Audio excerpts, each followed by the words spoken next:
Dealing with Depression, written by the Center of Excellence, narrated by Greyson.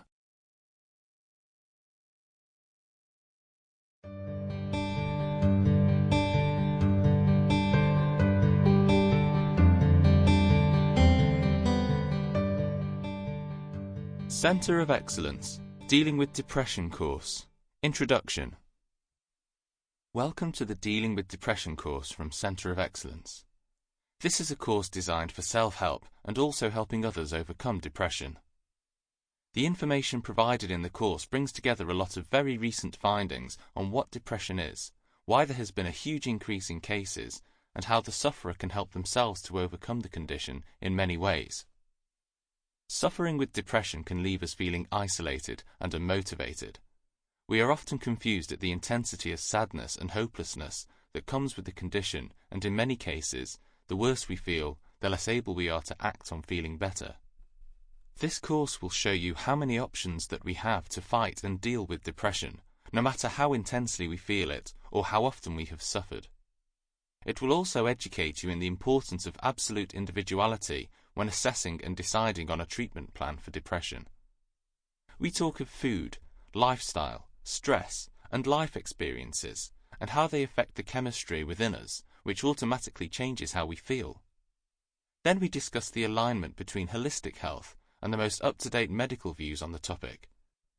It's a fantastic course, and one which you will learn a lot from. We hope you enjoy it. Dealing with Depression, Unit 1. Understanding.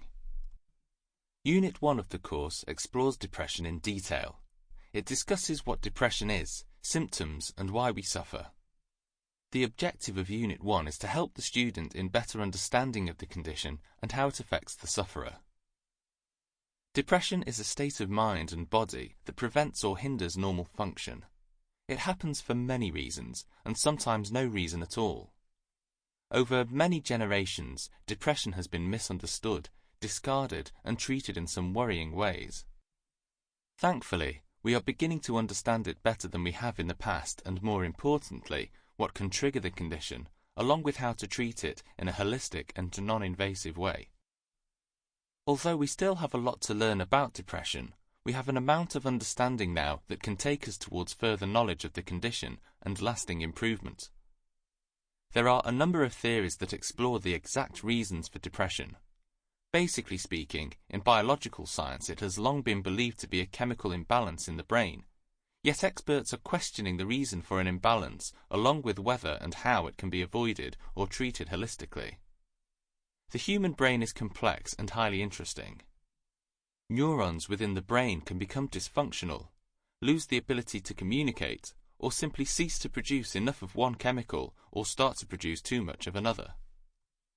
Neurotransmitters have an important job, and they too can become problematic in function, as can the signals that pass from one neuron to another.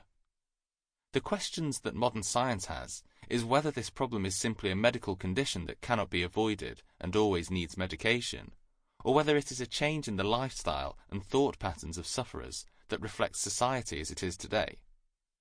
All of these things will be discussed within the course. There now follows an excerpt from Harvard Health, which talks of depression with a view to current research and the complex matter beyond the chemical imbalance. It's often said that depression results from a chemical imbalance, but that figure of speech doesn't capture how complex the disease is. Research suggests that depression doesn't spring from simply having too much or too little of certain brain chemicals. Rather, depression has many possible causes, including faulty mood regulation by the brain, genetic vulnerability, stressful life events, medications, and medical problems. It's believed that several of these forces interact to bring on depression. To be sure, chemicals are involved in the process, but it is not a simple matter of one chemical being too low and another too high. Rather, many chemicals are involved, working both inside and outside nerve cells.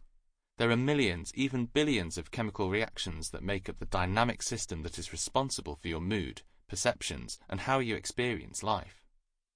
With this level of complexity, you can see how two people might have similar symptoms of depression, but the problem on the inside, and therefore what treatments will work best, may be entirely different. Researchers have learned much about the biology of depression. Sample complete. Ready to continue?